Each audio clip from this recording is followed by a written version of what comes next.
Assalamu alaikum. Today we are going to discuss about the polyp and medusa. What is the difference between the polyp and the medusa? Because these both belong to the phylum Coelenterata और Cnidarian. ये cnidarian से belong करते हैं और ये उनकी दो shapes हैं, दो फॉर्म्स पाई जाती हैं।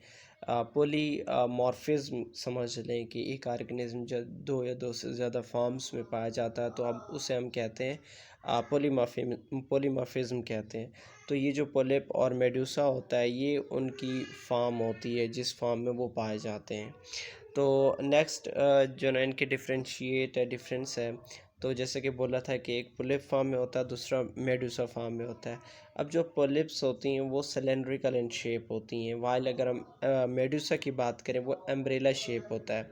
ये सिसाइल होती हैं, मतलब जो पोलिप होती हैं वो सिसाइल होती हैं, एक ही जगह पे रहते हैं। या कभी कभार ऐसा होता है कि उनकी कुछ ऑर्गेनिज्म में पोलिप क्या होता है वो मोटाइल होता है, मूव कर सकता है। लेकिन अगर हम मेड्यूसा की बात करें, this is a freely swimming organism form of Cnidaria.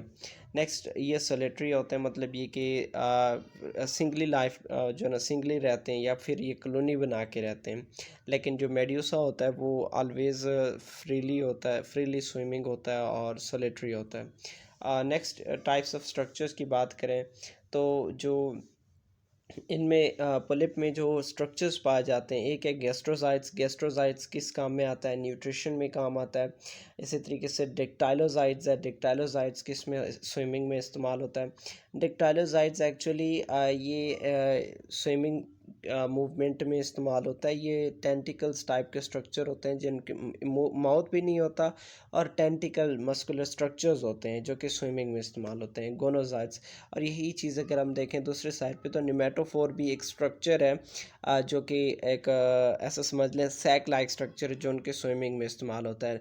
Medusa में निमेटोफोर होता है और उसके बाद जो ना डेक्टाइलोजाइड जो ना पोलिप्स में होता है। नेक्स्ट दूसरी तरफ अगर हम बात करें फेलोजाइड्स एक स्पेशल स्ट्रक्चर है मेडूसा में जो उनको प्रोटेक्शन प्रोवाइड करता है। नेक्टोफोर भी किस में इस्तेमाल होता है, स्विमिंग में इस्तेमाल होता है। इसी तरीके से गोनोफोर है, उधर गोनोजाइड्स था, इधर क्या है गोनोफोर है। तो ये जो गोनोफोर है वो किस में इस्तेमाल होता है, ये भी रिप्रोडक्शन में इस्तेमाल होता है। बाकी इधर देख लें कि ये जो ना इनका माउथ है, ये वो गैस्ट्रोवेस्कुलर कैविटी है जिसे हाइड्रोस्टेटिक स्केलेटन फॉर्म करता है। ये प्लेप की फॉर्म है। ये अपर लेयर इसकी क्या होगी, एपिडर्मिस होगी। एपिडर्मिस के बीच में ये जो लाइट ब्लू कलर का ये नज़र आ रहा है ये वाली, ये क्या है मेडोसा। और मेडोसा के अलावा ये येलो फॉर्म में क्या नज़र आ रहा है, गैस्ट्रोडर्मिस। और ये सेंटर वाली क्या है, गैस्ट्रोवास्कुलर कैविटी। और गैस्ट्रोवास्कुलर कैविटी ही एक्चुअली किसके तौर पर काम करती है, हाइड्रोस्टेटिक स्केलेटन के तौर पर काम करती है। और ये एक्चुअली इसके ये जो ये नज़र आ रहे हैं these are the tentacles. Similarly ये इसके ये टेंटिकल्स हैं।